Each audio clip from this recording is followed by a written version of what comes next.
Ladies and gentlemen, welcome. Would you please take your seats? We'll be starting here in the next couple of minutes. Please take your seats. We're going to do our best to start promptly at 1. And we can probably turn me down just a little bit there. I'm getting kind of a ring. I'm glad you're here today. Got 2 great hours to get familiar with candidates for the most important political offices there are, the ones who are closest to you here in the city of Atlanta. Thanks again for coming. We'll be starting in just a minute.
They're not.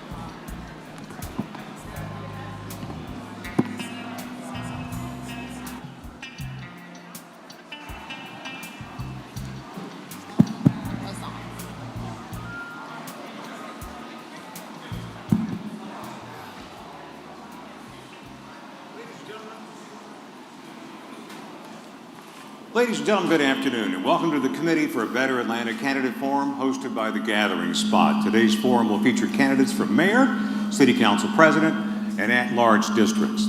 I'm Scott Slade. I'm the host of Atlanta's Morning News on 95.5 WSB Radio. I'm very pleased to be your moderator today. If you haven't done so already, please silence your cell phones. We'd appreciate it. In person, we've got a nice crowd here today at The Gathering Spot. We thank all those for coming out this afternoon to be with us, and for those online, we thank you for tuning in today. This time, I'd like to introduce the Committee for a Better Atlanta's 2021 co-chairs, Denise Quarles and Kyle Wade.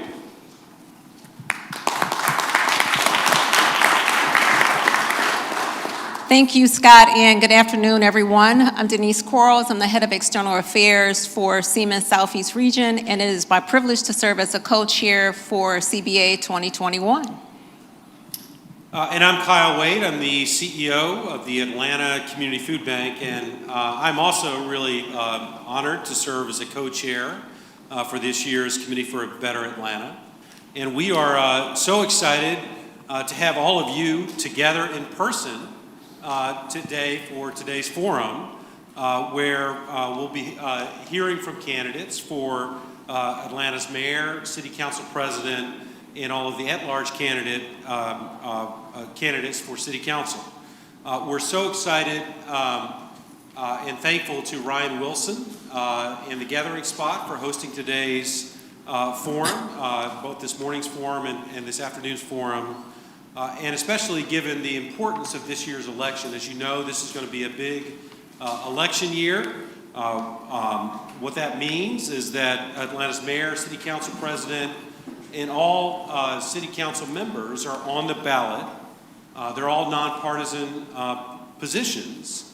And that means that we're going to have a lot of new faces and new roles at City Hall in the years to come. That is a big deal for Atlanta's business and civic community. And so the conversations that we're participating in today are really an important part of the process for identifying the next group of leaders for our city. So I'd like to share briefly how CBA got its start. So back in the 90s, a group of Atlanta businesses and community institutions started CBA as a way to evaluate and score candidates as objectively as possible. CBA shares the candidate scores with Atlanta voters to inform and inspire them as they consider their choices as they head to the ballot box. Today, CBA has over 35 members, and we are still growing. Our member organizations can be found on our website at cbatl.org. Many of our board members are here in person with us here today. Some are watching online, but these are the folks who are rolling up their sleeves and really doing the hard work. And as we say, the pay isn't so great and the hours are really long. We hope that you've had a chance to visit the CBA website before today's forum. We have all kinds of great information there at the website. It includes our platform that outlines the key issues that are important to the business and civic community here in Atlanta. It includes scores from prior elections. And later this year, we'll be publishing each candidate's ranking and a complete profile of each candidate also at the website. We'd also like to thank everyone who's watching online this morning with a limited in-person audience. We're really thankful for those of you who are taking time out today to hear from the candidates. And we know that some of you, those folks have already joined. We encourage you, if you're watching at home, to invite more of your network to join us. You can do that simply by sharing the YouTube live video link or asking your friends to go to our Twitter feed, which is at CB Atlanta. And so how does the CBA process work? To start off the election cycle, CBA creates a policy platform to articulate what issues are important to our members. Our 2021 platform is on the website, again, cbatl.org, and a link to our platform can also be found on our Twitter account. The CBA platform covers 5 major categories: public safety, economic development and recovery, affordable housing, city leadership, transportation, and sustainability. So once again, please check the CBA website to read our in-depth platform. And of course, the most important thing that we're going to be doing with the Committee of Better Atlanta is ranking every single candidate for all of the elected offices in the city. That means that we want to help voters understand each candidate's preparedness for office and where they stand on each of the critical issues. We'll be producing those rankings with 3 key inputs. So that starts with today's forum. We'll be asking each candidate to complete a written questionnaire, and then we'll be conducting in-person interviews with each of the candidates. We'll review the inputs from those 3 sources of information we'll crunch the numbers and produce our rankings, and then we'll be working creatively. I know Dave and team will be working really hard to publicize the results of those rankings as widely and broadly as we can through a variety of channels. This, of course, will include member companies from the Metro Atlanta Chamber sharing that information, many of them will, with their employees, all in the interest of helping inform as many voters as possible about where candidates stand on the issues that are important to the business and civic community. And all of that, of course, begins today with today's forum. And so with that, I want to kick it back to Scott Slade so we can start to hear from the candidates. Excellent, Denise. Kyle, thanks for those words, and thank you for your service to our community. We sure appreciate you. Yeah.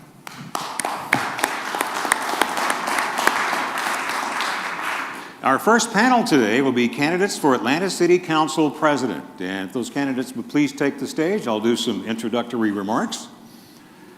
Candidates, I'm going to ask you very briefly to introduce yourselves. We're going to limit you to 30 seconds, so have the elevator speech ready. I know you already know that. And as you can see, we do have a shot clock to help everybody stay on time. The numbers will turn yellow at 10 seconds and red at 5 seconds. And to those in our live audience, we'll have a very brief 5-minute break between the panels. We are committed to doing what we can to stay on time. We've got a lot of work to do in the next couple of hours, so please be ready to take your seat and listen when the next panel is seated. As for our format, I'm going to be asking questions, all provided by the Committee for a Better Atlanta, and all candidates will have a chance to answer in this group. This forum is not a debate, and there will not be opportunities to ask other candidates questions or rebuttals. Very glad to have you here today. Thanks for being here. Looking forward to getting to know all of you better. Candidates, please take 30 seconds to introduce yourself, and Councilwoman Archibong, we will start with you, Madeline Archibong. Can you hear me? That doesn't count. I haven't started yet.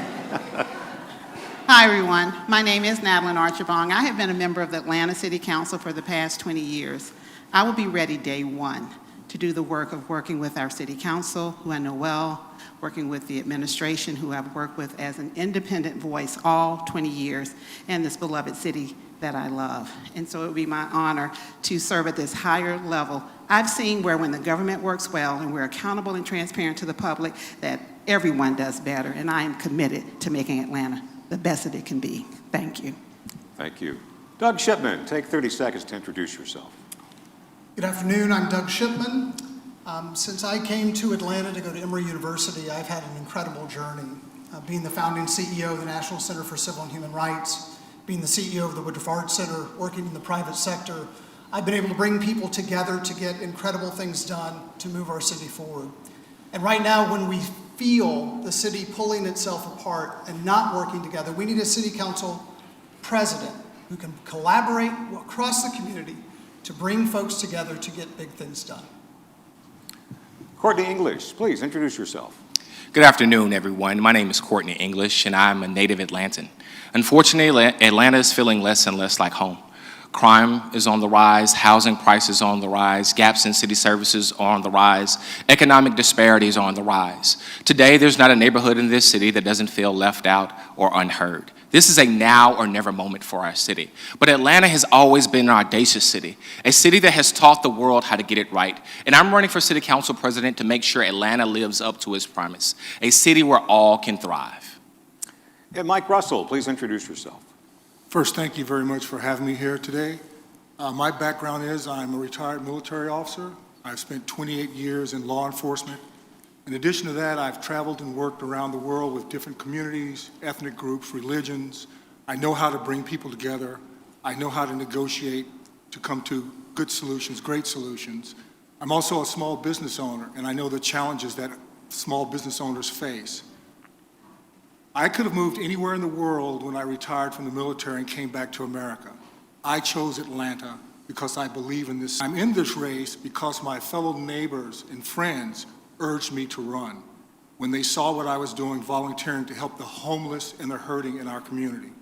I'm in this race to win, but beyond that, I'm in this race to do something, to make a difference in their city. I'm not a professional politician, but I will do my best to bring this city together. That's the time. Thank you very much. Okay, our first question here, we'll be mixing up the order as we go, but we'll go 1 through 4 to begin with. And I'm sure everyone here knows the city council president does not vote on issues before the city council as other council members do. So please tell us, if elected, how would you express your opinions and manifest your leadership of the council? Madeline Archibong, we'll begin with you. 30 seconds. Thank you very much.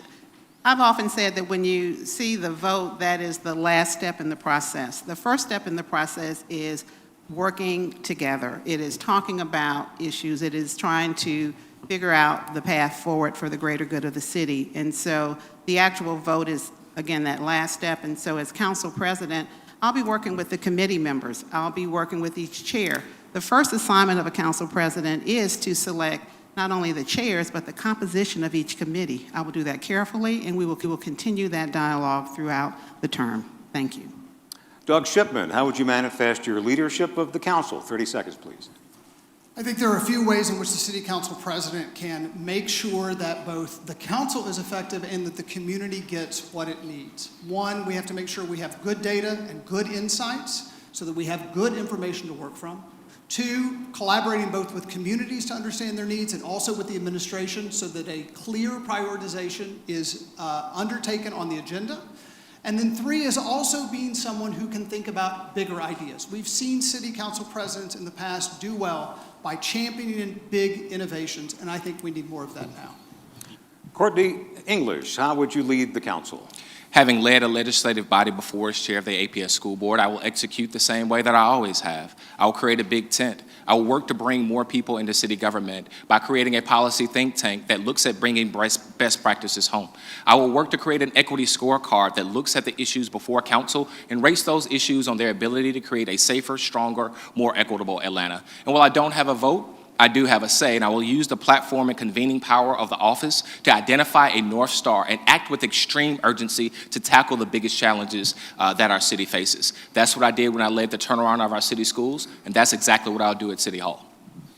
And Mike Russell, how would you manifest your leadership of the council? 30 seconds, please. Well, the city council right now is not doing its job, and I think we are failing our citizens. And I would change that by becoming a bit more assertive, but also bringing people together to find viable solutions. I place virtue over virtue signaling. And a lot of things that are being done now are virtue signaling, and they're not strategically planned. Look at the budget yesterday. The passing of the budget yesterday is a prime example. We need to have leadership that holds people accountable, that can bring people together, and that brings to Atlanta real results. And that's what I would do. Thank you. The next question. The council president appoints all committees and their chairs. What would be your decision-making process for appointment of committee chairs? Let's change the order here. Mike Russell, you're first. How would you what would your process be for committee chair appointments? 30 seconds, please. I would have to look at all the candidates who wanted to have that chair, what are their qualifications about that chair, and what have their past actions been that would lead them to be successful in that chair. I'd also like to go around the city, which I'm doing now, and talk to citizens, to my fellow Atlantans, and find out what they think. I think that's very important in the process. And Courtney English, your process for appointment of committee chairs. 30 seconds, please. I believe that committee members in our committees should reflect the diversity of our neighborhoods and their experiences. I also fervently believe that our committee members need to be committed to transparency, both with each other, with the public, and ultimately with everyone that they're going to be interacting with. I also believe in the importance of listening. When I was school board chair, I always listened to my colleagues on the board to ensure that their interest, expertise, and experience aligned with the best needs of the city. Finally, I'll look at adding citizen expertise to each of our committees to ensure that we have an independent voice serving to inform the council. Doug Shipman, your decision-making process for appointment of committee chairs. When you appoint committee chairs, you have to make sure that there's an overlap between the agenda that the committee is going to be undertaking, the expertise that they have, and the interest. And also how the relationship between the areas that they represent overlap with that committee's work. And I think that finding the best mix of those things is what's important. I also believe that we have to be clear about what it is that each committee is trying to accomplish in any term, so that we have clear objectives and we have clear data that we can use against those objectives to make sure that those committee chairs are getting things done. And finally, your process for appointment of committee chairs. Natalie Archibong, please. Thank you. I didn't hear anything from the prior speakers that I disagree with, but what I do know from having served on council is that the real work happens after the committees have been appointed and the chairs have been selected. There will be continual engagement. There will be opportunities for retreats where we will both talk collaboratively about what we know from our respective districts. We'll also have input from communities so that we will know that the policy direction of that city is in alignment with the will of the people. And so not only will I incorporate all the things you've heard, but I will more consistently thereafter make sure that we stay engaged and stay on that course for the greater good of our citizens. Thank you. Thank you all. Our next question. Efforts to de-annex Buckhead and create a new separate city are not new, but this time it seems it has much more momentum. What will you commit to do to address the concerns expressed by Buckhead City supporters? And Doug Shipman, let's begin with you, please. I believe that the Buckhead City conversation has grown out of 3 key issues. One is about the use of taxes and the return of that revenue. 2 is about public safety, and 3 is about growth and how growth is occurring. I think first and foremost, we have to go and do the work around those 3 issues. We have to analyze and understand why things are happening. If you look at the zonal data, Buckhead is experiencing more crime than any other zone in the city. And so I think that going and addressing those concerns, I will commit to personally rolling up my sleeves around each of those concerns and making sure that we're addressing them in ways that make a better city. Courtney English, the question goes to you now. What would you commit to do to address the concerns expressed by Buckhead City supporters? I think we have to do a great job of first and foremost listening to the concerns of Buckhead residents and then acting with urgency to address those concerns. That means job number 1 for any government is keeping citizens safe. And so we have to have a serious public safety plan that raises the morale of our police officers, that puts more officers on the street, that creates, that leverages technology. But we also have to have a comprehensive plan to address the issues of crime in our city. And that means more jobs, healthcare, jobs that pay living wages, affordable and stable housing. All of these are comprehensive solutions that create a safer city long term. Addressing the concerns expressed by Buckhead City supporters. Mike Russell, the question goes to you. Well, one of the reasons I'm in this race is because residents of Buckhead have been some of my biggest supporters. And the primary issue is crime, and that's my strong suit. We have to have a strategy, a holistic strategy that involves everybody to tackle this problem of crime. Public safety is the first responsibility of government, and Atlanta is failing in that responsibility right now. I urge you to look at my website. I'm the only candidate that takes firm stands on these issues and actually proposes solutions. And Natalie Archibald, what would you commit to do to address the concerns expressed by Buckhead City supporters? Well, it's an important issue for us to address correctly. Buckhead, don't leave us. We need you, and we can get through this together. I was in Buckhead at a meeting with one of the business leaders, and they said something that was profound. He said, we don't want extra. We just want the same, and we want the best for all of our citizens. And that is Atlanta's reputation. We're a city too busy to hate. We love all of our citizens, and there's been a disconnect, and we need to bridge that divide. But safety is everybody's concern. If we had a city of Buckhead, the neighboring city would be at risk, possibly. We're in this together. We need to rebuild those bridges of communication, mutual respect, and make sure that we keep all of Atlanta safe. And we really need to keep Buckhead as part of our beloved city. Thank you. Our next question. The city of Atlanta now collects 1.5 cents of sales tax for MARTA. What improvements, if any, need to be made with regards to transparency and oversight with MARTA on the More MARTA program? And Courtney English, let's begin with you, please. Well, in 2016, when the city of Atlanta approved that increase, I believe a conversation should have been had about improving the city of Atlanta's oversight on the MARTA board. And that literally means increasing the amount of representation that Atlanta has and is able to send to the MARTA board. We need a vote equals a voice, and we need more Atlantans on that board. Finally, I want to ensure that the Office of Council President, I fervently believe that what gets measured is what gets done. And so we will open up and be incredibly transparent about how MARTA is spending its money, particularly as it relates to those projects that are happening within the city of Atlanta. Mike Russell, the question to you, oversight over MARTA. What do you think? Well, I think MARTA is not the only thing that needs oversight. If you look at our budget, city budget, it's like a Ouija board when you try to read and find out what's happening. We need transparency across the board, and MARTA is just one example of that.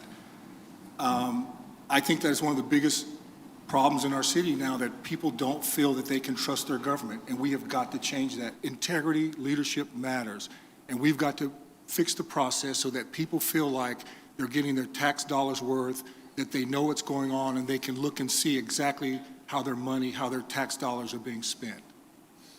Alan Archibald, the question to you, oversight with MARTA. Well, I think it would be first and foremost important for MARTA to put up a public dashboard so that we can measure exactly what is being done, how the dollars are being spent. Understand that that is in process, but it's been in process. Let's get that done so that the citizens know what is going on.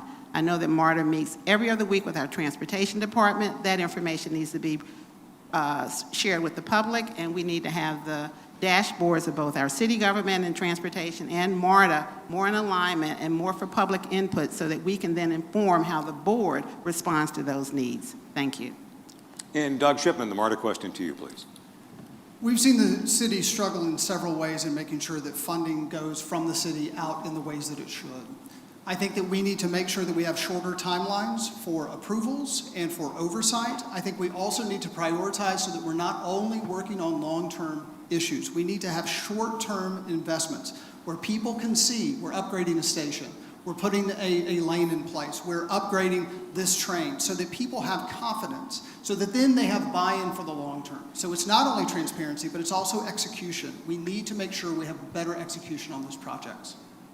Thank you. Our next question. The city spends the bulk of its budget on services such as parks, police and fire, and public works. How has the city performed relative to these expenditures, and how would your candidacy improve upon or replicate? Natalie Archibald, let's begin with you. Well, one of the roles of each of the committees of council is to hold each department accountable for benchmarks and for performance measures. And there's an alignment between those benchmarks and those performance measures that are reflected in the budget. And if that budget is tied to those deliverables, then the budgets are in alignment. We are constantly looking at waste. We're constantly looking at whether or not there are extra positions, vacant positions, or something that we scrub for. But I do think the alignment between the goals of the departments, the funding to get those goals done, and then each committee measuring that over time will determine whether or not those budget numbers are in right alignment. The city watching expenditures. Doug Shipman, the question to you, please. We have seen, whether it's job training, whether it's transit dollars, whether it's funding for those living with HIV/AIDS, whether it is other city services, we have seen an inability of the city to actually spend those dollars quickly and effectively. I think that we need to make sure from a city council perspective that we understand the data, we have very short oversight to ask questions so that we head off $20 million in HIV/AIDS funding, which sits at the city now unspent. We need to make sure we're not waiting for those crises to happen. We need to be ahead of those crises so that that money is being spent effectively. Keeping an eye on expenditures. Courtney English, the question to you, please. We have to have a regular process that updates both the council and the public on how those dollars are being spent and whether or not we're reaching the critical milestones that coincide with the particular projects that are supposed to be happening. And that process can't happen at the end of the process. It has to happen during it. If it happens after the process, that's just an autopsy that tells you what happened, and it doesn't give you the ability to course correct midstream when things get off track. Of course, transparency is incredibly important. I firmly believe that, again, what gets measured is what gets done. And the council has a specific capacity to utilize its oversight capacity by calling public hearings and asking the commissioners specific, hard, tough questions about how those dollars are getting spent and how we can remove those barriers to ensure that they're being spent to help the neediest citizens across this city. The city keeping an eye on expenditures. Mike Russell, the question to you, please. Right now, again, this process is broken. If you watch the Budget Committee, if you watch yesterday as they voted to spend hundreds of thousands of dollars with no strategy, no background, no analysis, the process is broken. And as City Council President, that will be one of my first responsibilities. My first priorities is to fix the budget process. Part of my job in the Army is I worked on military installations. The last installation I worked on, we were voted 2 years in a row best in the Army.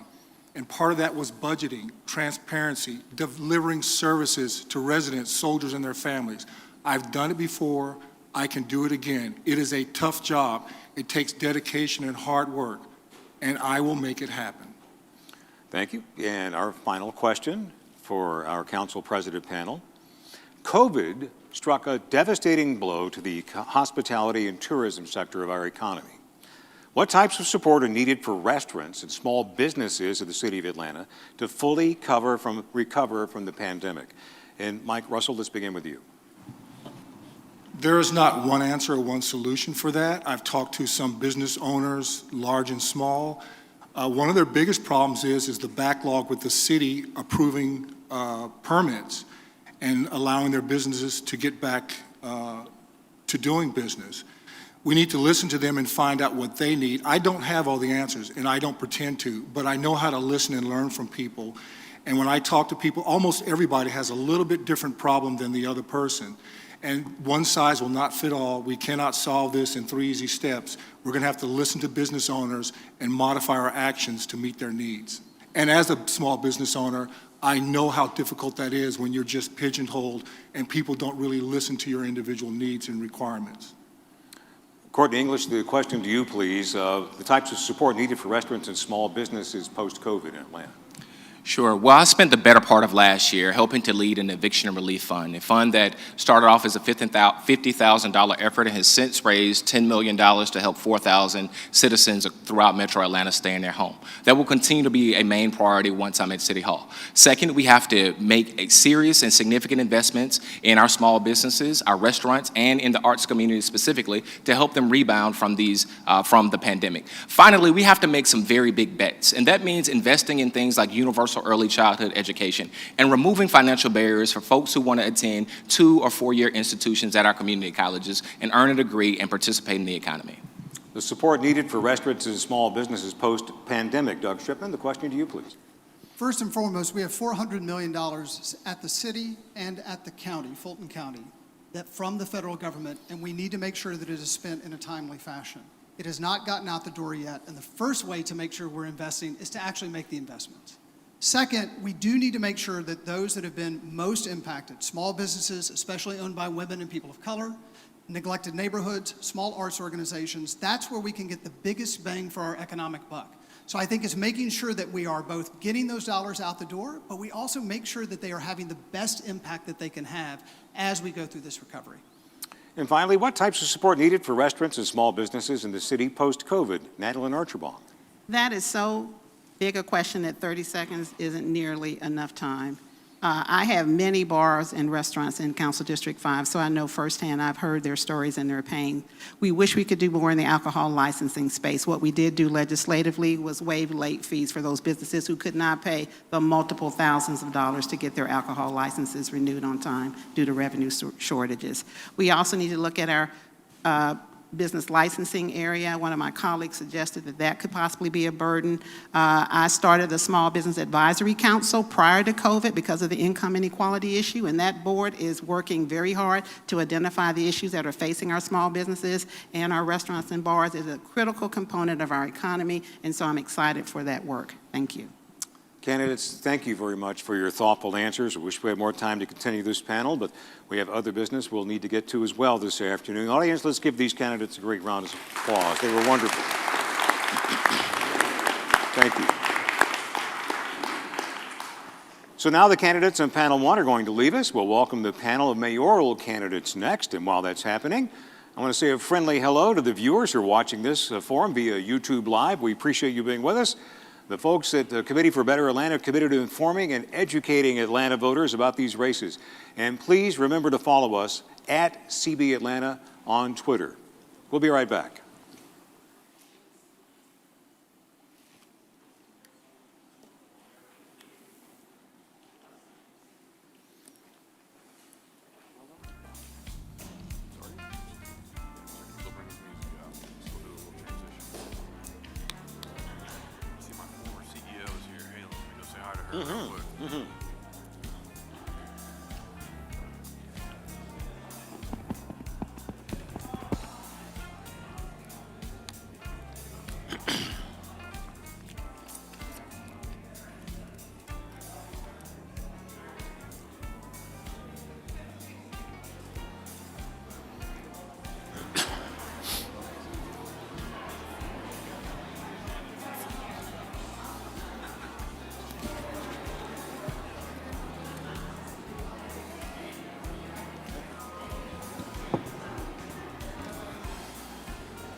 All good?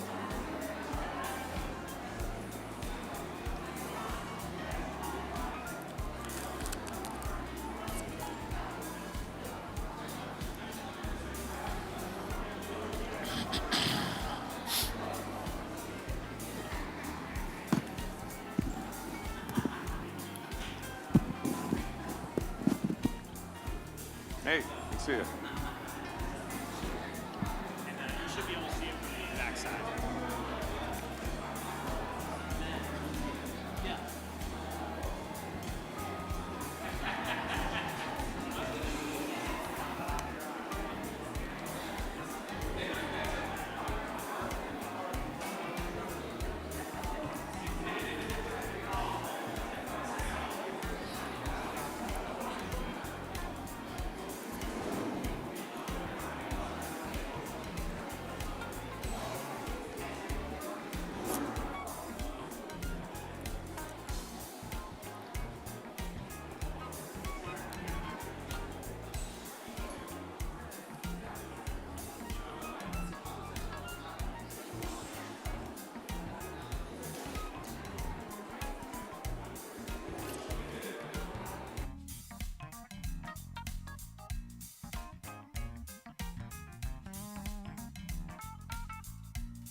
they're going to take the music down and then we're going to go live. You should be fine.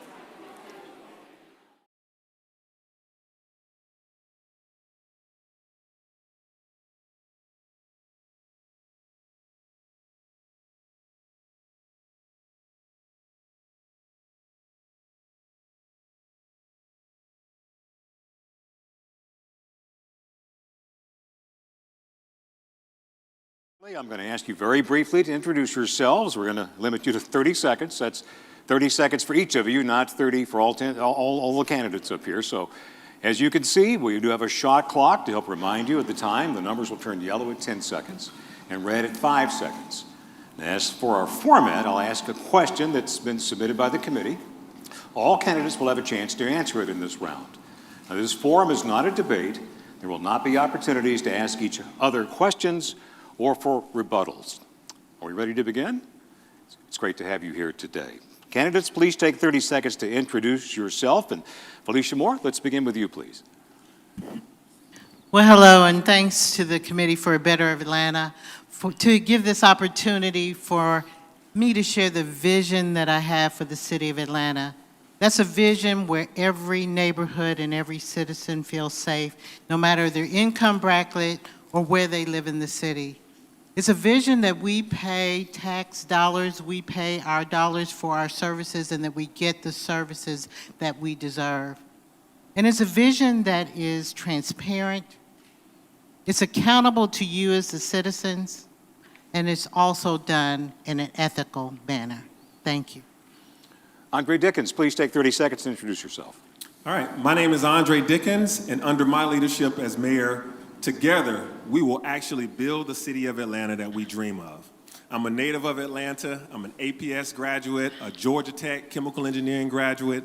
I've been a small business owner, a technology leader, a nonprofit executive, a church deacon, a parent of a 16-year-old daughter, and a city council member. I have been building bridges most of my adult life to help people get the quality of life that they deserve. I listen, I create shared visions, and I deliver. I have a full set of experiences that have prepared me to be mayor. I'm Andre Dickens. Sharon Gay, please introduce yourself. I'm Sharon Gay, and I'm running for mayor because our city is in trouble, and I want to help. We have a public safety emergency, we have a sharp decline in city services, and for too long we have not done the things we need to do to make sure that all of our neighborhoods are healthy. I have worked in the executive branch of city government. I know the business and civic sectors of our city. I know our neighborhoods. I have a demonstrated record of leadership and accomplishment, and I want to raise my hand for a tour of civic duty. Antonio Brown, please introduce yourself. Thank you to the committee. My name is Antonio Brown. I'm a small business owner and an entrepreneur. I've been on council now for 2 years, and I've been able to with the support of my colleagues, enact meaningful change to move Atlanta forward. And now I'm running to be your mayor on a mission to reimagine Atlanta together. For me, this is important because I come from poverty. I come from communities that have been left behind. And I think the opportunity that exists here is through my leadership, we can have innovative and transformational change that will be able to not only move Atlanta forward, but never leave an Atlantan behind. Thank you so much. Walter Reeves, please introduce yourself. Hello, my name is Walter Reeves. I'm not the one from WSB. I know nothing about plants. I do not have a green thumb. I am a native son of Athens, Georgia. I am an independent Roman legal scholar. I have serious blue-collar street cred. Last summer, I worked very hard to build an important sister city relationship for the city of Atlanta. It is namely the sister city of Leavenworth. Atlanta will need Leavenworth's help to hold on to that Atlanta airport. Thank you. Thank you, Walter. Thank you all. Our first question for the panel: what is the primary issue facing the city, and why are you the candidate to tackle it? 30 seconds, please, to Felicia Moore. The primary issue in this city is to make sure that everyone feels safe no matter what income bracket or what neighborhood you live in. Citizens want to feel safe taking care of their everyday activities. And so public safety is our first critical issue, and until we get that addressed, all other things will not matter. I am uniquely qualified to address that issue because I know how city government works, and I also know how it doesn't work. And I also know, having talked to the people that are on the ground, the public safety officers, the citizens in our city, our residents, how we need to fix it. And that is dealing with the police, dealing with the perpetrators, dealing with the places, as well as dealing with the people themselves. This is going to be a collective effort that we all have to work to address. Thank you. The primary issue facing the city and why you're the candidate to tackle it. Andre Dickens, the question to you, please. Yeah, we can't have a prosperous Atlanta and an equitable Atlanta until we have a safe Atlanta. The mayor's first priority is to keep us safe, and that's what I plan to do. And so when we think about the causation behind some of the crime, between poverty, between youth engagement, and also areas of nightlife that have gone wild, we have to make that our first priority.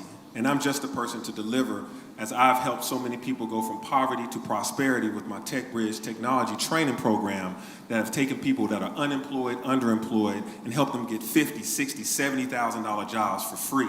I've also done so many programs with youth. I Am a Father First, Big Brothers, Big Sisters, Next Level Boys Academy. All of these programs, we need to expand them and do more, including my midnight basketball and midnight manufacturing, which is coming up soon. So all of these things are ways to fight crime, including more cameras and up to 2,000 officers in the city of Atlanta. Primary issue facing the city and why you're the candidate to tackle it. Sharon Gay, the question to you. Needless to say, I agree that public safety is our #1 issue.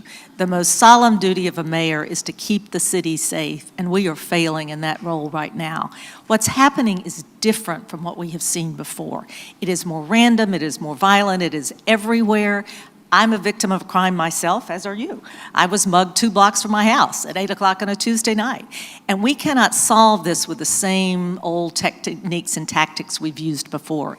Yesterday, I announced my public safety advisor and a 4-point plan, which I cannot do in 30 seconds, but I have a new, fresh, and different way to approach both our acute short-term issues and the longer-term issues of making our neighborhoods healthy, which will keep our children from being attracted to a life of crime.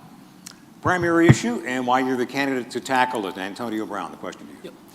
So I have a bit of a different perspective on just public safety in general. I think that the crime we're seeing in Atlanta is a side effect of generational poverty that has gone unaddressed for decades in this city. And I think that you have to address them both. When I came onto council, I enacted a community policing unit on MLK and Lowry, which is one of the first community policing units ever done in that corridor. We were able in 4 months to reduce crime by 57%. In my first 100 days to address crime in this city, I'm going to mandate a community policing unit and make sure that it's in the budget. I'm going to make sure that we're addressing our diversion programs and that we're also ensuring the culture of our policing system is really looked into so that we can ensure it's inclusive of all of our residents. Thank you. Primary issue facing the city and why you're the candidate to tackle it. Walter Reeves. I have a special skill for building teams. I have a special message for Woodruff Arts Center. You saw how they cleaned out the college football Hall of Fame for last riots. Imagine that happening to the High Museum of Art by the next civil unrest. It is my humble counsel to you to please sign up Robert K. Whitman, the legendary Robert K. Whitman, on a big, fat contract. Thank you. Our next question, fast forward. We're 100 days into your term. What looks different than today? And we'll change the order a bit and go first to Andre Dickens. Yeah, so the first 100 days is going to look like a mayor that sits with the people out in public on an ongoing basis. We're going to be safer. In the first 100 days, I'm already implementing a plan for public safety. The chief himself will have 100 days. That's his contract with me, is the first 100 days, crime has to be solved and be down. And so that's when we start a national search, if not. And so in the first 100 days, you're going to be looking at a city that's cleaner, that's safer, with more cameras and more interaction with the public. 100 days into your term, what looks different than today? Sharon Gay, the question to you, please. I will have recruited the best and the brightest to serve in my cabinet, and they will be very visible in our community, and our initiatives will be very visible. We will have implemented the first steps in our public safety plan, and you will see a visible difference on the streets. We will be implementing our Healthy Neighborhoods plan, which will require some reorganizing of the government to do so, but you will see a presence of my administration in neighborhoods, working with community partners to address the issues that are unique to each neighborhood. We will have a bottom-up, not just a top-down approach to government. 100 days in, what looks different than today? The question to Antonio Brown. Yes, so the first thing that would look different would be our public safety system. I would establish a Department of Public Safety and Wellness that would look at non-emergency response units and community policing to reduce crime.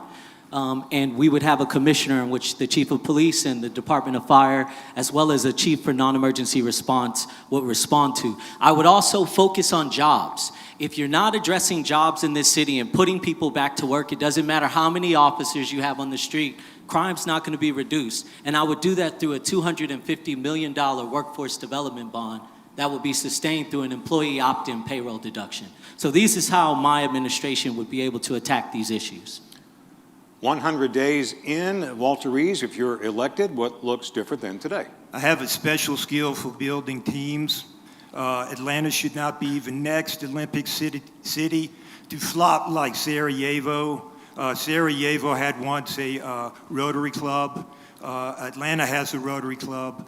Please contact Professor Dermont Groom. He is in Pennsylvania. We might need his guidance and wisdom. Thank you. And finally, 100 days into your term as mayor, if you're elected, Felicia Moore, what looks different than today? Well, first and foremost, you will have a mayor that you will be able to reach, to be accessible, and will be out in the community and will show up. You'll have a mayor who will be communicating with you and the residents of this city, as well as the employees of the city of Atlanta who provide the services on what needs to be done to make our city better. You will be well on our way of having a great cabinet of the best people and the brightest to get done what we need to get done. And you'll also have a more transparent government. Well, you'll understand the challenges that our city faces and how we're going to address them. We will set metrics and goals, and we will give you timelines on when we will complete them. Thank you.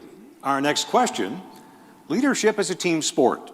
If elected mayor of Georgia's capital city, what kind of a relationship will you have with the governor and state legislators? And Sharon Gay, let's begin with you, please. Both when I served in city government and in my private law practice, I have worked extensively with state and federal leaders, with the legislative branch, with the governor's office. I have learned to build coalitions, to build bridges, to listen, to find ways when we can agree. You know, the mayor of the city of Atlanta is not going to agree with the governor all the time. And there will be political differences. This is a nonpartisan race, but I expect there will be political differences. But what I've been able to do is figure out ways to find common ground, ways to bridge, find ways we can work together, find ways we can agree, and then when we can agree, make our best case for why our point of view ought to be respected. What kind of relationship would you have with the governor and state legislators if elected? Walter Reeves, the question to you, please. I am a native son of Athens, Georgia. The governor is also from Athens, Georgia. I'm a graduate of Athens Academy. I studied at Duke. I studied in Marburg University, Germany. I worked as a foreign worker in France. I was a protege of Athens Emeritus Mayor Upshaw Bentley. I've led an honest life, had a serious blue-collar street cred. I would like to institute a special municipal tribunal at Atlanta Municipal Court, namely free report, rocket docket. Thank you. What sort of relationship would you have with the governor and state legislators? Antonio Brown, the question to you, please. Thank you. I currently have a relationship with the governor. You know, I didn't grow up in politics. I grew up Jehovah's Witness, and I didn't grow up under this Democratic, Republican type of political infrastructure. I mean, the governor and I, we text, we converse. I think it's important to have that relationship. It shouldn't matter what their political perspective or views are. We should all be working together. And since I've been on council, all I've seen are these entities that have operated in silos for their own betterment instead of the betterment of our residents. And we've got to change that. Thank you. What sort of relationship would you have with the governor and state legislators? The question to Felicia Moore, please. Well, I have an excellent relationship with the governor, the lieutenant governor, and also House and Senate members. I try to make sure that I keep connected with them on an ongoing basis, particularly if it relates to the city of Atlanta. And then outside of that, I'm very active and involved in the Georgia Municipal Association. We lobby on behalf of cities across this state quite frequently and have connections with those in the State House. And so I will continue those partnerships and relationship building where we agree, where we disagree, but we do so respectfully. And what sort of relationship do you foresee with the governor and state legislators if elected, Andre Dickens? Yeah, just like the rest of my colleagues here, we all agree that we should maintain a great relationship with the state and with the state officials and with the governor. I plan to do just that. Currently, I have a fantastic relationship with a lot of our state legislators, and you think about that I've been the chairman over the transportation committee over the world's busiest and most efficient airport, having to work with the state to make sure that state takeover did not happen, being able to communicate across party lines and talk with people. We all agree on jobs, economy, public safety, and so those are the areas where we agree, we focus on, and we go further with those, and where we may disagree about voting rights and other things, that's where we may turn to opposite ends. Thank you. Our next question. Brookings has consistently ranked Atlanta as the #1 large U.S. city for income inequality. What strategies would you pursue to close this growing gap? First, Antonio Brown, please. Thank you. I mentioned earlier in the conversation, I spoke about the fact that there's an issue of generational poverty in this city. And I think in order to address that, you have folks every day struggling to survive. And we've got to have a comprehensive workforce development program in this city. Right now, Georgia State University is studying a $250 million workforce development bond. This is going to be able to create thousands of jobs without having an implication on the city's budget. But I think in addition to that, you've got to be able to support small businesses. Small businesses hire everyday people, putting them back to work. We've got to be able to have a more robust funding system for those small businesses and ensuring that everyone has a seat at the table. Thank you. Addressing income inequality in Atlanta, Felicia Moore, how would you do that? Well, I have many strategies to address that, and it is a major issue in our city. But one is not just having lip service, but a real partnership with our Atlanta public school system. One idea is that we would work with the APS, make sure in our vulnerable communities, kids have a safety net, that they have their arms around it, that they can come to our rec centers after school, get homework, help with their homework, get mentoring, be able to maybe have a meal, and then for them to be able to do recreation. I believe that if we start with our youth, particularly in our more vulnerable communities, we're well on our way to closing that gap. Addressing income inequality. Walter Reeves, the question to you, please. 15 minimum dollar wage for airport workers. Look what Florida did with the Morgan & Morgan. They raised the Florida minimum wage. That includes the Orlando airport. Atlanta airport is way better than Orlando. We can do it. Thank you very much. The question of income inequality in Atlanta, Andre Dickens, how would you address that, please? Yeah, I grew up in a working class household with a single mother, a union worker, Sylvia Dickens, to say her name. When I became the first in my whole family generation to go to Georgia Tech to get a chemical engineering degree, that changed the trajectory of everybody in my whole family. That's why I created the technology career program at TechBridge. I have actually created jobs, helped people go from survival to success. This is not an exercise for me that I haven't been through before, whether it's the students I trained at Georgia Tech or the people that I trained that went for free to a program that I created. I've also created the $15 minimum wage here for the city employees in Atlanta, and it did not cost taxpayers an extra dime. So when we talk about income inequality, I've done it, I've lived it, I've helped to overcome it. This is not theoretical for me. Addressing income inequality in Atlanta, Sharon Gay, the question to you, please. We've had neighborhoods that have been underinvested and have been in distress for decades. If we are going to address this problem, we're going to have to do it at scale. We need a mayor who can understand and see and know how to convene the public sector, the private sector, the philanthropic sector, our faith communities, and our neighborhood leaders to do to scale what we've had some success in, examples like the West Side Future Fund or Centennial Place. But you've got to bring all the resources of the community to bear to figure out the best plan for each of those neighborhoods that's based on those places and what those neighborhoods need, because that's the key to public safety, that's the key to healthy schools, is to make sure we have a healthy neighborhood where every child can reach the age of 18 as a productive, educated, happy citizen. Okay, thank you. Our next question, what are your views on the Buckhead cityhood movement? Walter Reeves, let's begin with you, please. Atlanta needs to hold on to Buckhead. This issue's gone on since Mr. Mayor Emeritus Massal was there. He used to run a travel agency there. What I propose is stationing Georgia National Guard units there in that area. That could help, and it doesn't cost the city a dime. That's an obligation for state government. Thank you. Your views of the Buckhead cityhood movement. Felicia Moore, to you, please. My views are that we do what everyone wants all over this city, and that's make our city safer first and foremost, that we make sure that when people are paying their money to their city government, that they're getting the services that they deserve, exceptional services and exceptional customer service. And we do it transparently, ethically, and with accountability.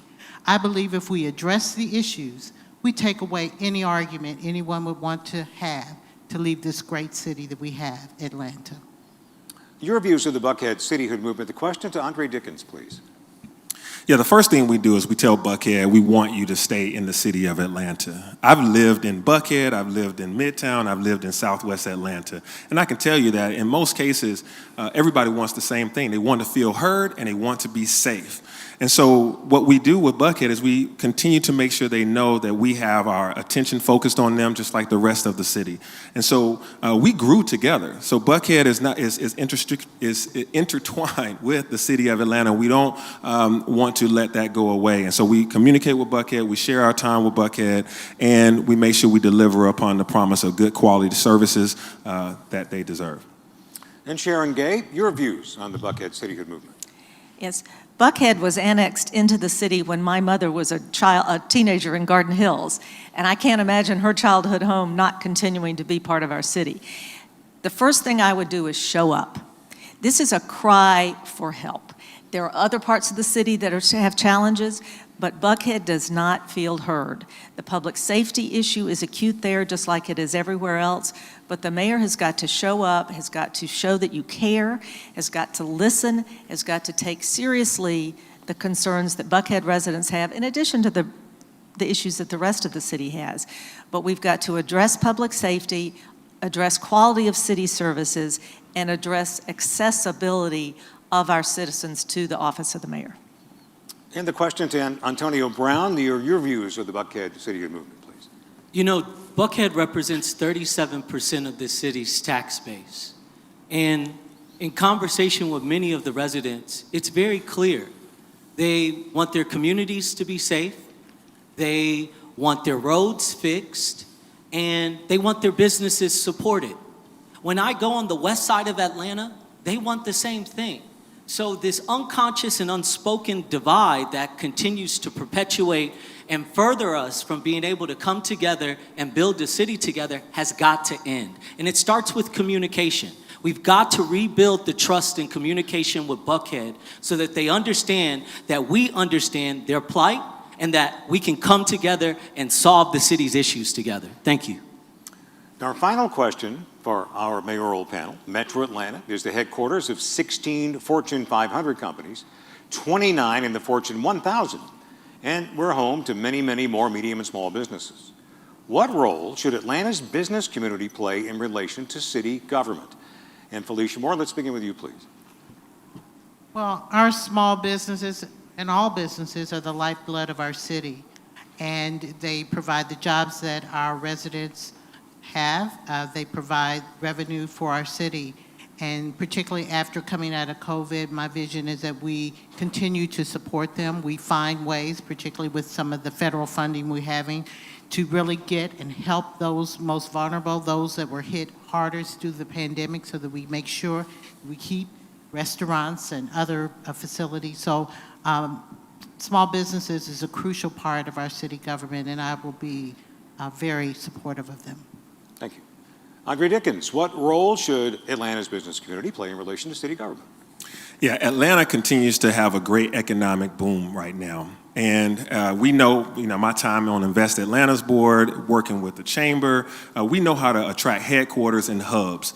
And like I've told several leaders before, that they may be building buildings in Atlanta, but I want to know how much Atlanta is in your buildings. So what we have to do is make sure we have balanced economic growth. The southeast and southwest sides of our city needs to have job centers, grocery stores, amenities. This is how we overcome this generational wealth gap that we have. And so you have to attack this problem with intentionality, and someone that's owned businesses, that have led organizations, and that knows how to work with diverse groups of people and diverse groups of businesses. I am that candidate. And Sharon Gay, what role should Atlanta's business community play in relation to city government? In our business leadership in our city, we have extraordinary talent, extraordinary resources. And in recent years, that connection between the business community and the mayor's office has deteriorated. I would go back to do what Shirley Franklin did very well when she was mayor, which is to engage the business community, to ask for help, almost ask for more help than you think you need, but invite the business community and our business and civic leadership to be a part of the city government, to be part of the solutions, to be part of recruiting terrific talent to work in city government, and to work in partnership with the public sector to address our problems and advance our city. Thank you. Antonio Brown, what role should Atlanta's business community play in relation to city government? So our business community has a relentless responsibility to our communities. And as a small business owner that before even coming on to council, I was reinvesting into our communities, I believe one of the great things we've done in the city, or at least I know since I've been on council, we established a community loan fund that was geared towards credit disadvantaged small businesses. And Wells Fargo was critical in ensuring that that loan fund was able to come to life. So I believe that we have to continue to push our small businesses. We have to continue to pull funds so that we can build programs for startup small businesses in this city and ensure that no business is left behind. Thank you. And Walter Reeves, what role should Atlanta's business community play in relation to city government? Business is certainly welcome. However, I will not be a corporate sock puppet. A business we definitely do not need in Atlanta, Georgia, is gambling interests. It is not welcome here. It's very sleazy. It corrupts blue-collar people. And we do not need gambling here in Atlanta, Georgia. Thank you. Thank you. And thank you all. Audience, let's give these candidates a hand and thank them for joining us this afternoon. So now the mayoral candidates are going to leave us, and we're going to welcome the next panel of post-1 at-large district city council candidates. Once again, I want to say a friendly hello to the viewers watching this forum via YouTube Live. Thanks for tuning in and taking the time to educate yourself about these candidates. And please remember to follow @CB Atlanta on Twitter. We'll be right back.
Ladies and gentlemen, please take your seats. We'll be ready for our next panel.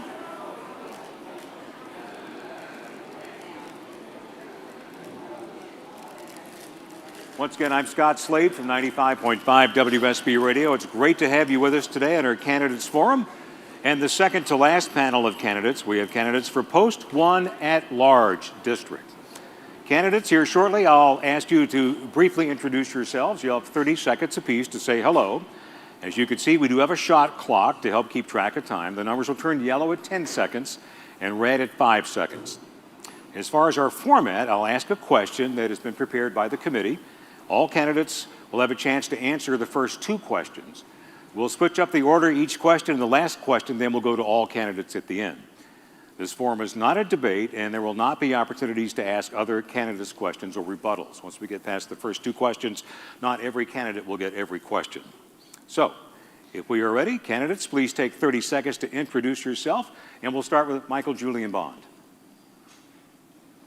Thank you, and good afternoon to everyone. I'm Michael Julian Bond. I'm the Post 1 at-large representative for the City of Atlanta. I'm a native Atlantan, father, business owner, and have had the privilege of serving the City of Atlanta for about 22 years. I love this city. I love the work that I do, and I'm pleased to be here with you today. Thank you. Alfred Chivy Brooks, please introduce yourself. Hello, everyone. How are you? My name is Alfred Chivy Brooks. I am a high school economics and government educator. I am a father of a 14-year-old and a beautiful 5-year-old named Christian. How you doing, Daddy? He's saying hello, and I'm proud of you. It's a pleasure to be with you today as we work together to talk about our vision for how we make Atlanta live up to the promise that it should be for everyone who chooses to call this place home. Hey, Dream Sharp, please introduce yourself. Thank you, Committee for a Better Atlanta, for extending the invitation. Great afternoon, everybody. My name is Jareem Sharp. I proudly live in downtown Atlanta with my dog Zion. I am an independent consultant with a professional background in real estate and also digital cartography, drawing maps for different cities. I'm running because I have the experience needed to organize our city, get us onto the right track, and moving towards a future that can work better for everybody. I really look forward to having a city where everyone can live, love, work, and play equitably. And as your future city councilman, Post 1 at-large, I'll do this by restructuring 3 systems, and that's our safety and security system, our transportation system, and also our housing system. Thank you. Thank you. Brandon Goldberg, please introduce yourself. Good afternoon, everyone. My name is Brandon Corey Goldberg. I'm an attorney and resident of Midtown. I've been engaged in our community for years, serving as president of the LGBT Attorney Association in our state, serving on the steering committee of the Atlanta Black Jewish Coalition, and many other organizations. My background is in bringing together people from different walks of life, different perspectives, and solving complex issues together. That's how I'm approaching my campaign with advisory committees, working now on these solutions so that I'm ready to go on day one. Issues of transportation, housing equity, public safety, COVID-19 economic recovery, and of course, diversity engagement. Thank you. Thank you. And Todd Gray, please introduce yourself. All right, good afternoon. I'm Todd Gray and candidate for Post 1 at-large. I'm an Atlanta native and almost was a Grady baby. I've come from a long family of Grady babies and a long lineage. I've served this city in multiple capacities. I've had a 20-year career in diversity and inclusion, working with equity and making sure we have social economic mobility in our communities. I made the decision to run for Post 1 at-large after serving as vice chair of our ethics board. So I'm all about ethics and transparency in our government. I look forward to discussing today more about why I'm a candidate for this post. Thank you. Our first question will go to all 5 of you. Even before the pandemic, complaints about customer service at City Hall were rampant. If elected, what improvements would you commit to make to improve the city's current customer service functions? And Michael Julian Bond, we'll begin with you, please. Thank you for the question. Yeah, I built my reputation on customer service out of my office and was pleased to help to support the creation of the 311 system. One of the things that 311 needs to do as far as addressing the customer complaints is also to be more transparent, and we're also trying to expand the membership of those who serve in Atlanta 311. Atlanta 311 has been good at making sure that we're documenting the process that we can follow to follow the complaints that citizens register either on our highways and streets and within our parks or within the reactions that they get from the departments. We need to continue to expand that system and to follow and to monitor what complaints are coming in and how quickly they're being responded to. We want to continue to have people to divert their non-emergency calls to 311 so they can be addressed and be more efficient. Thank you. Improving customer service at City Hall. The question to Alfred Chivy Brooks. Thank you for the question. The truth is, as a citizen, I've called the city of Atlanta for many things. I mean, from a water bill to having a tree fall down in the backyard. And many times we realize that our wait times are too long because the city is not being responsive in hiring enough people to serve in the capacity that we need them to. We're also inappropriately having responses to some of the things that are just so easy. I mean, it's literally common sense. We have to have a city that's more kind when we call, that doesn't make you wait too long, that cares enough to respond efficiently and effectively. So I would say we could hire more people, we could be more effective at utilizing apps, we could improve our technology and be much, much more swift in action. Thank you. Improving the city's current customer service functions. Jareem Sharp, what would you do? So we already do a decent job with our current 311 system when it comes to making reports about potholes in our city, and even now with a pre-arrest diversion board, or as we know it, PAD, being able to call in for different things such as homelessness. So we definitely need to improve more on the technology that we have. I think I'll echo some of the sentiments of Councilmember Bond, which is 311 gives us a really great opportunity to follow up on a lot of our status, the service requests that we're putting in and the status of them. So technology is going to be what we're really going to have to lean into. Improving the city's current customer service. And Brandon Goldberg, what would you do? I was a government employee for many years. I know how difficult it can be to help the public when you yourself don't have the resources necessary to do that effectively, and when members of the community don't know how to get in touch with the government. So 311 is fantastic. Do a lot of people know about it? What is the outreach about that? And how can City Council work with the mayor's office to increase an understanding of that, to make sure that when our folks are contacted, they have the resources to actually provide information and to provide solutions, and to make sure that people feel like they're getting the customer service they deserve. And Todd Gray, what would you do to improve city customer service? Service response time can be a situation of life and death, and we have to take it that serious and not take it lightly in any occurrence. I would assure through technology that we're maximizing our technology platform to be responsive for all citizens for any need, emergency or non-emergency. Also, I will continuously listen and take feedback to make sure we are providing solutions first to avoid some of the common situations that may happen around a lack of service, and to make sure we're being proactive in listening to the community to get better response times in place and to listen to their voice. Thank you. We'll begin some random questions now to two of you this time. COVID struck a devastating blow to the hospitality and tourism sector of our economy. What types of support are needed for restaurants and small businesses in the city of Atlanta to fully recover from the pandemic? And Jareem Sharp, the question goes to you. So we really need to look at where we were even before COVID hit. COVID really came and exploited a lot of the issues that we've already had, not just in our restaurant industries, but across all businesses. So one of the first things that we need to do is be more prepared for the future, the next pandemic that might hit or the next big emergency that might come up. And I think that, again, leaning into technology, we're going to be able to play a big role in that, but also the city, being able to have our policies and our laws align with our needs, such as the outdoor dining that we so desperately need right now. Support for restaurants and small businesses post-COVID. Todd Gray, the question goes to you now. My entire career, I've led with a service-first mentality. As I mentioned earlier, I've led supplier diversity for multiple organizations, from healthcare to hospitality and to retail. I will intentionally assure from a policy perspective that there are diversity and inclusion goals and supplier diversity goals, which gives opportunities for small business, veteran-owned businesses, and diverse businesses across the city, which is a foundation of Atlanta. And not only implement the policy and be there for the pep rally, but assure the Super Bowl is the win for our community, because when our diverse businesses grow, when our small businesses grow, we create jobs. Our next question will go to three of you, please. It's critical that Atlanta develops and maintains a healthy mix of housing and jobs. What strategies will you support to ensure an adequate amount of supportive housing in the city of Atlanta? And Alfred Chivy Brooks, the question to you first. I think we have to first start with what do we consider to be affordable in this city. As stands, we live in a city that has one of the worst wealth disparity gaps in the country.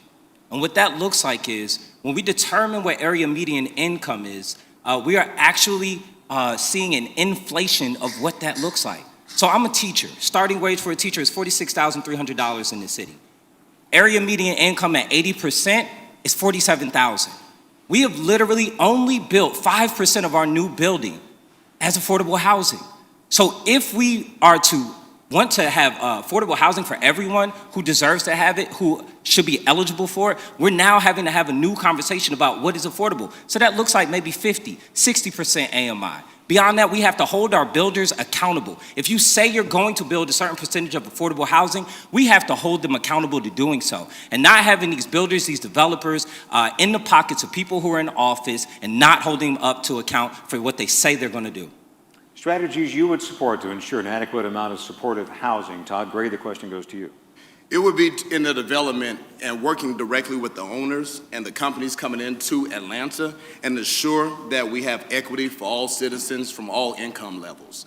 Today, I lead national programs in cities across this country, including the city of Atlanta, to ensure that goals are not just goals, but they understand the critical element of affordability in the city. And once we have an affordable city, we can have more engaged in the economic growth of the city and curb crimes and other issues that come from social economic disparity.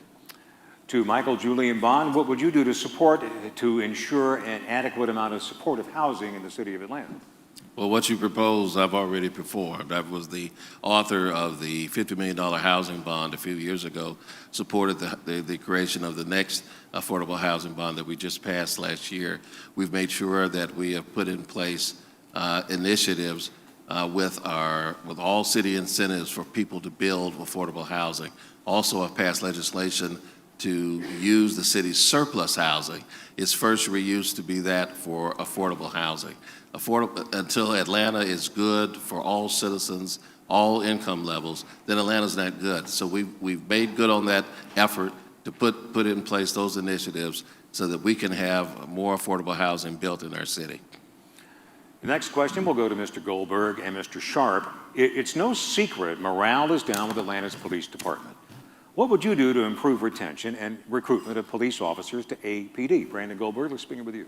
Sure, and I have a committee dedicated to just this. And if we're going to have sustainable solutions, that what we need is buy-in from all sides of this perspective. And that's why my committee has community activists, but also a former police officer. And so what are some of the techniques we're going to do?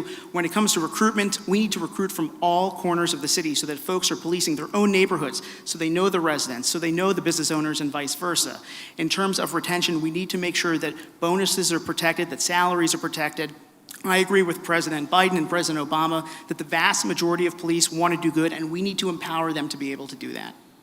Police morale, retention, and recruitment. Jareem Sharp, what would you do?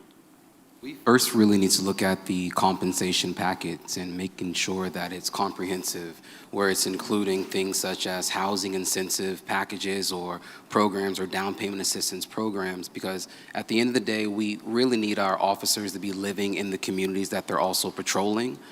So again, when it comes to that compensation package, we have to make sure that that's included. We've seen that when officers are living in the neighborhoods they're patrolling, that the culture is going to improve in the neighborhood, community relations also improves in the neighborhood, crime dramatically drops in the neighborhood also. Our next question will go to Mr. Bond, Mr. Goldberg, and Mr. Gray. Sustainability continues to increase in importance in businesses and citizens. How important is sustainability to Atlanta's continued growth and vitality? Michael Julian Bond, the question to you first. Well, sustainability is absolutely essential to maintaining the growth and prosperity that we've had in Atlanta. We need to make sure that we're continuing to do the things that work well in our city and continuing to analyze and take a critical eye to those things that have not performed. Atlanta is a tale of two cities. We have tremendous prosperity in our business sectors. We need to uplift those of us in those communities that need that bolstering. And so we need to always be re-examining, always looking at what we can do more, always engaging our business community as our partners to see how we can continue to grow our city. Todd Gray, the question to you. How important is sustainability to Atlanta's continued growth and vitality? Sustainability is essential. I've led and I currently lead sustainability programs to ensure multiple areas that we are not, if waste is disproportional in other areas of the community, making sure we find ways to mitigate it. Make sure sustainability is not just a buzzword when we're doing economic development, but making sure we're creating progressive ways to ensure environmental safety, sustainability around housing, and affordability. So I look at all areas of the ecosystem and would assure that sustainability happens and it's not just spoken of. The importance of sustainability. Brandon Goldberg, the question to you. And so one item that wasn't mentioned is transportation. If we're going to grow as a city and sustain ourselves and have sustainability, folks need to be able to get around the city in an effective way and get to the jobs that they want to hold and are able to hold. What does that mean? We need to look at different parts of the city differently. For example, on the east side in Edgewood, part of Edgewood Ave is going to be closed part of the weekend. An interesting experiment. We should see how that goes. Last night I was speaking with residents in the Fort McPherson area who said they don't want to see anything like that. And so we need to address transportation and make sure that when it comes to expanding MARTA, I commuted on MARTA for 6 years leading into the pandemic. We need to expand not only the infrastructure, but the mindset to make sure that folks are using the transportation options that we have. Next question goes to Mr. Brooks and Mr. Sharp. Atlanta has become a very resilient city in the last 2 centuries. What's the #1 threat to Atlanta's competitiveness and future growth today? And Jareem Sharp, let's begin with you, please. I'm sorry. Could you repeat the actual question? Of course, yes. We've become very resilient in the last 2 centuries. And what is the #1 threat to Atlanta's competitiveness and future growth? The #1 threat. Us not marketing and letting people know what we already have, what's already great. We're not doing a great enough job marketing the great talent pool that we have from the AUC, from Emory, from Georgia Tech, downtown at Georgia State University, and also a lot of the great infrastructure that we already have. MARTA's not bad. We don't have things that are built around our MARTA system. And I think that Microsoft coming really has showed us that, placing their headquarters directly next to the Bankhead MARTA station. So we really have to do a better job just marketing to really across the world what we are already good at and what we already have. #1 threat to Atlanta's competitiveness and future growth today. What do you think, Alfred Chivy Brooks? I would say it's affordability. The truth of the matter is that many people want to live in Atlanta. You know, it was once said that Atlanta's not a place that you come to visit, it's a place that you come to live. The same was true for my father since 1976 when he was a student at Morehouse College, and why my family ended up having roots here in Atlanta. But now we've gotten to a place where people who love this city, people who built this city can't afford to live in this city anymore. And so we have to do a better job of making sure we have affordable housing stock so that people who choose this city and want this to be the place that they live, that they work, that they play, that they can actually afford to make this a place to raise their families. We got to do better. Thank you. This final question to go to all 5 of you. What is the primary issue facing the city, and why are you the candidate to address it? And Todd Gray, we'll begin with you, please. #1 is crime. As a former employee of the Atlanta Police Department, I understand firsthand the training that we were given versus the training we see and the execution we see displayed. So we need to make sure we have a non-emergency unit to address crimes that are non-emergency. We need to move forth in the area, secondly, with economic affordability. That's by creating jobs and holding corporations accountable that move into the city, that they are truly achieving their goals that they set forth. And we need to work collaboratively in ethics and transparency. As vice chair of the ethics board, I made sure that we move forth and set a culture that was accountable to all citizens every day. #1 issue and why you're the candidate to address it. The question to Brandon Goldberg, please. It's the division in our city. And that cuts across so many lines. If you look at the 2017 mayoral runoff between Mary Norwood and Mayor Bottoms, just look at the map. You see a tale of white Atlanta and black Atlanta. And we need to be building bridges desperately. That's my experience. That's my background. And I'll close with a quote. Every year on MLK weekend on Friday night, there's a joint prayer service between Ebenezer Baptist Church and the Jewish Synagogue of the Temple. And at the end of his sermon, Reverend now Senator Raphael Warnock prayed that while Atlanta may be the city too busy to hate, we must never become the city too busy to love. #1 issue and why you're the candidate to address it. To Jareem Sharp, please. Our #1 issue is that our city is very disorganized. Our trash services are disorganized. One day it might get picked up, one day it won't. Our departments are not working together. Surrounding counties are not working together. So We are a very unorganized city. Again, we have a lot of what we need already in our city. It's just that the resources are spread so thin and they're all over the place that many of them we cannot even find. So I think that if we just really band together and look towards reorganizing not just our offices and departments, but reorganizing our transportation system, our housing system, and also our business ecosystem. Thank you. Primary issue facing the city and why you're the candidate to address it. To Alfred Chivy Brooks, please. Can you please repeat the question? Sure. What is the primary issue facing the city and why are you the candidate to address it? Well, thank you for asking me. I would say at this point, it's affordability and crime. We have to do a better job at making sure that this is a place that people can afford to live. We also have to make sure that we are investing in policing in this city that does not criminalize what it is to be black in Atlanta and what it is to be poor in Atlanta. There is a way that we could actually bridge communication and relationships between our officers and our residents by fostering better community policing services, by investing in our pre-arrest diversion programs, by investing in our youth, making sure that education in Atlanta is top-notch, world-class, and not in the middle of the pack of America. As a teacher, I understand what the benefits are to realize upward mobility in our city by investing in the promise of our children and our families. We'll do this together.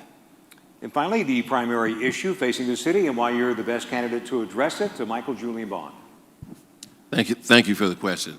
Crime is the #1 issue facing our city. The city of Atlanta cannot prosper in any way until we deal with the issue of crime. One of the things that I'm proudest of in this last term is that I was instrumental in making sure that our police officers got a raise. I've also been very instrumental in communicating with our partners at Fulton County and the Sheriff's Office about the disposition of our public safety facilities like the jail, making sure that they have adequate space for those who are accused to exist humanely while they get their cases adjudicated, making sure that we are also cooperating with our courts.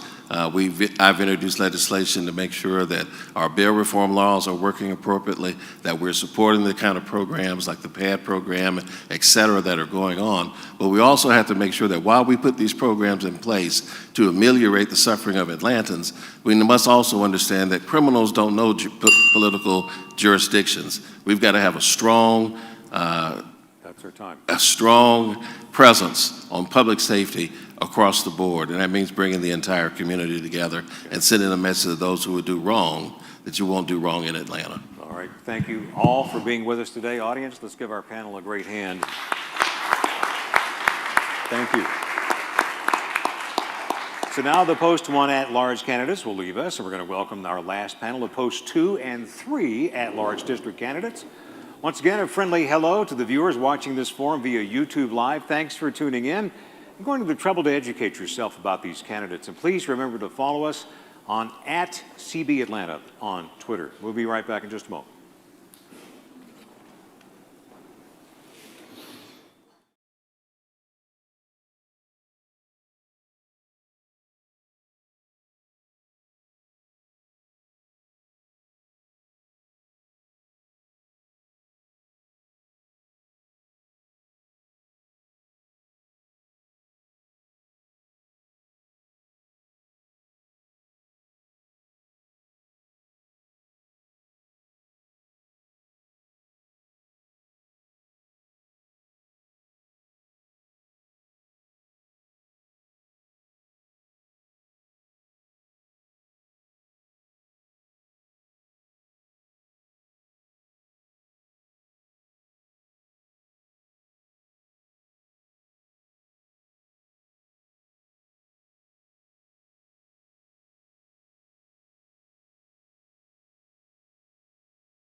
About to begin our last panel.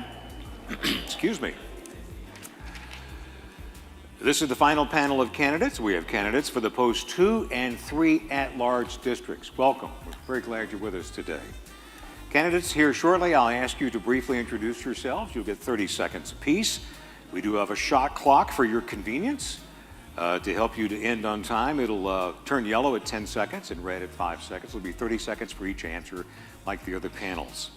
Now, as far as our format, I'll ask a question, and once we get past the introductions, 2 candidates will have a chance to answer it. We'll switch up the order each time. The last question will go to all the candidates. And this forum is not a debate, and there will not be opportunities to ask other candidates questions or rebuttals. And again, thank you for being here. Candidates, please take 30 seconds to introduce yourself. And Matt Westmoreland, let's begin with you, please. Sure. Good afternoon. My name is Matt Westmoreland, and I hold the post 2 at-large seat on the Atlanta City Council. I was born and raised here. I'm a proud graduate of Atlanta Public Schools. I came back after college and taught at Carver High School in Southeast Atlanta. 7 years ago, I joined a new school board who partnered with a new superintendent to heal a school system fractured by accreditation crisis and cheating scandal. I currently chair the City Council committee that oversees our work around housing affordability, inclusive economic growth, and workforce development, and I'm looking forward to today's conversation. Thank you. Jackie Labatt, please introduce yourself. Yes, good afternoon. I am Jackie Labatt, and I am a native Atlantan, born and raised in Southwest Atlanta. Finished high school in Roswell. I went to college at Hampton University in Virginia, returned to Atlanta, and worked in corporate America for a number of years, about 25 years, as an executive assistant to some of Atlanta's leading CEOs. I spent a number of years as chief of staff to Coretta Scott King, and then went into business for myself as a small business owner doing business management consulting. I'm a mom of 4. We have a blended family, and I look forward to this debate, this forum. Thank you. And Jody Meriday, please introduce yourself. Good afternoon. I'm here to share a people-first affirmation that we will succeed at returning to schools and colleges, entrepreneurs to renewed opportunities for business, and workers to work. We will be healthy. Police officers will be recruited, retained, promoted, and trained to be community engaged. We will be safe. Our roads will be improved and our housing more affordable. We will stand together for equity. Elect Jody Meriday, Atlanta City Council Post 3 at large. I stand ready to accept your charge. Thank you. And Ralph Long, please introduce yourself. Good evening. I'm Ralph Long III. I'm a father first, a husband, the broker of the District Realty, an interior designer, a former state legislator, and a proud Atlantan from Southwest Atlanta, and I'm so glad to be here. It's been a while. Thank you very much. Our first question will go to Matt Westmoreland and Ralph Long. Even before the pandemic, complaints about customer service at City Hall were rampant. If elected, what improvements would you commit to improve the city's current customer service functions? And Matt Westmoreland, to you first. Yeah, I appreciate that question. So over the last 3.5 years, we have worked to continue to grow and improve the 311 function that we have that serves as the first stop for residents to be able to come to air any number of issues that they have, whether it's a pothole that needs to be filled or a crosswalk that needs to be painted, a leaky fire hydrant, or challenges with paying your business license or a permitting issue that you have. We've seen a lot of progress over the last 3 to 5 years with that function, but there's still a whole lot more that needs to be done to make sure that we're providing services to businesses large and small and to all 500,000 of our residents. Ralph Long, the question to you, how would you improve the city's current customer service functions? Well, thank you for the question, and I agree with Westmoreland. We have to hire people that want to be there in the city and to streamline our actual permit process or all of our city services. I agree with the 311 service. As a citizen of this city, it has been an improvement over the former years, but in actuality, the follow-through could be better. The pleasure to serve needs to be improved upon. And we have some leaders in place who don't respect the value of being there in service. Our next question will go to Jackie Labatt and Jody Meriday. COVID struck a devastating blow to the hospitality and tourism sector of our economy. What types of support are needed for restaurants and small businesses in the city of Atlanta to fully recover from the pandemic? And Jody Meriday, we'll begin with you, please. Thank you. First and foremost, urgently, we need to provide rental assistance to those who are going to be devastated when funding declines. Second, in reference to minority and female-owned businesses and enterprises, we have not adequately secured to them providing grants and loans that will allow them to stay afloat and continue to do business. We have to address the fact that very low numbers of return have occurred for our students in Atlanta Public Schools on the southwest and the southeast side. Collectively, we have to come together to ensure the greatest good of our city as citizens in unity. Coming out of the pandemic, what support's needed for restaurants and small businesses? Jackie Labatt, the question to you. Yes, great question. Thank you. So as you look around, if you're like me, you're in and out all day long around Atlanta, and you see help wanted signs. They're everywhere. So I think one of the things we have to do is get these small businesses to a point where their personnel and their staff are up to par so that they can survive, so that they can thrive. I think we need to provide economic support, but I also think we need to educate them about what opportunities are there. And third, and finally, I would say that as a city, not just for the Atlanta Board of Education, we come together to support our youth so that parents can get back to work and get back to normal. Thank you. Next question goes to Jody Meriday and Matt Westmoreland. It's critical that Atlanta develops and maintains a healthy mix of housing and jobs. What strategies will you support to ensure an adequate amount of supportive housing in the city of Atlanta? And Matt Westmoreland, we'll start with you, please. Thank you. I am incredibly proud that in January, Council unanimously passed a $100 million housing bond. Regular bond issuances like that are an incredible piece, an important piece of the conversation of continuing to build new and renovate existing affordable housing. We can't build our way out of that. We need a reoccurring funding stream. But the other piece of this conversation is around middle wage jobs. Council passed a middle wage jobs fund in last year's budget. It's dedicated specifically to help connect residents who live in underserved communities to jobs that pay $40,000, $50,000, $60,000, $70,000, $80,000, especially those that don't require a college degree. And those are the two levers that we need to pull to make sure that we have a healthy mix of jobs and housing for all residents. The question regarding supporting an adequate amount of supportive housing in Atlanta goes to Jody Meriday now. Supporting that housing, again, requires that we put people first. Many legacy communities are struggling to remain in their homes. They're being taxed out of their homes. Part of our solution is just intelligently and with a common sense approach, keeping people where they are, allowing them to cast a bucket down and remembering those who are the least fortunate, including those who are unsheltered. We call them homeless.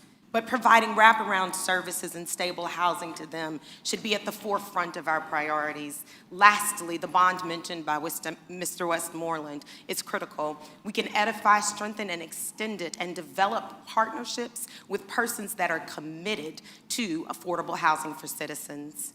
Thank you. Our next question goes to Jackie Labatt and Ralph Long. It's no secret morale is down within Atlanta's police department. What would you do to improve retention and recruitment of police officers to APD? And Jackie Labatt, we'll start with you, please. Thank you. Another great question. And I do believe that morale is low.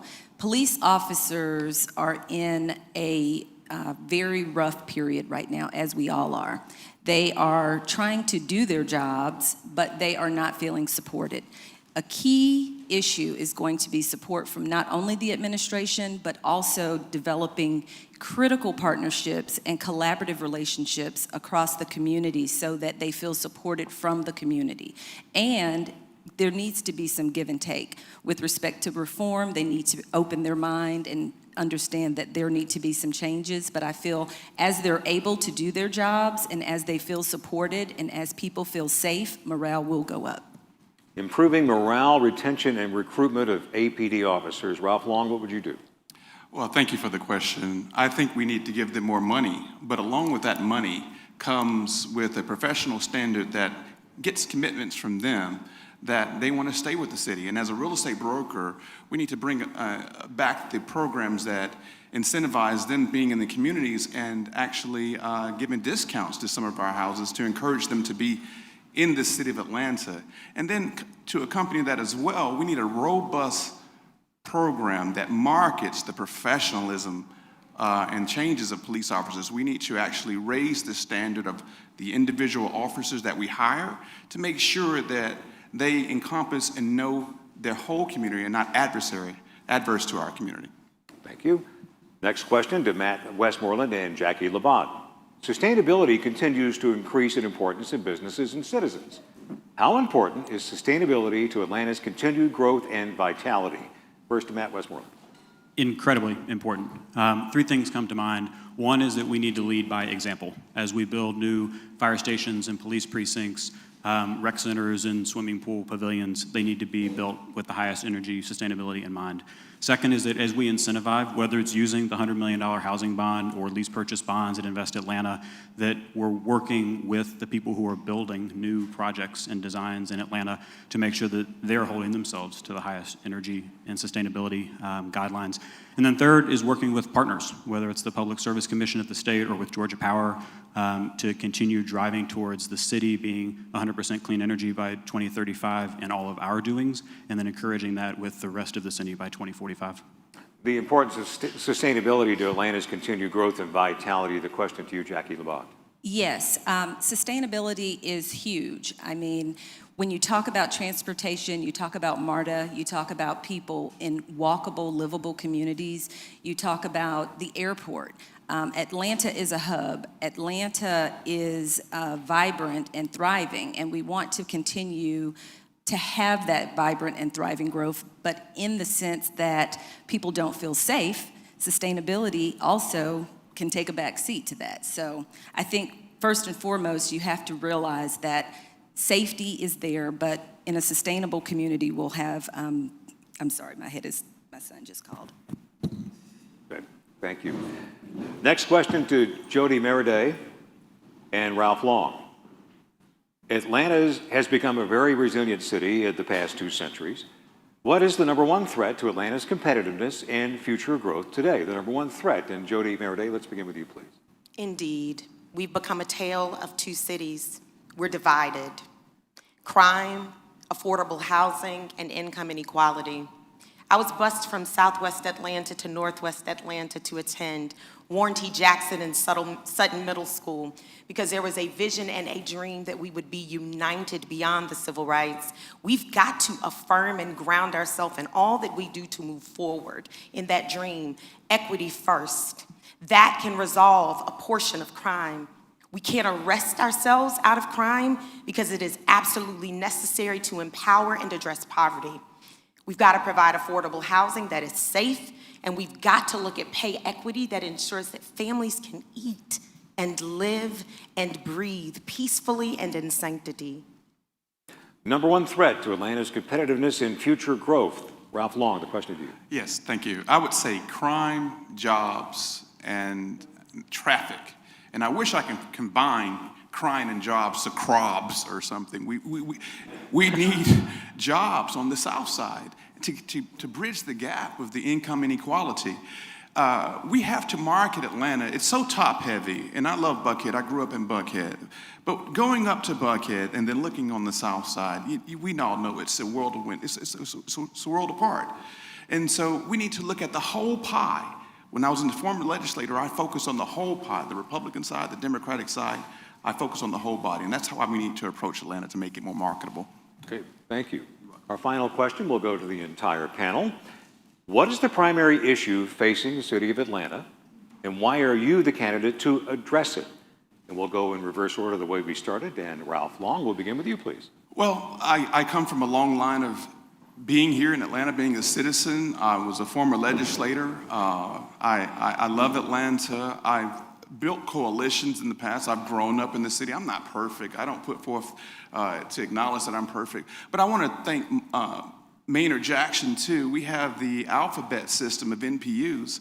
I think that I'm going to most definitely bring the city in and know that I'm a public servant first, and to make myself accessible by going to those NPUs and respecting the NPUs. And I want to give a shout out to NPUX. I love you.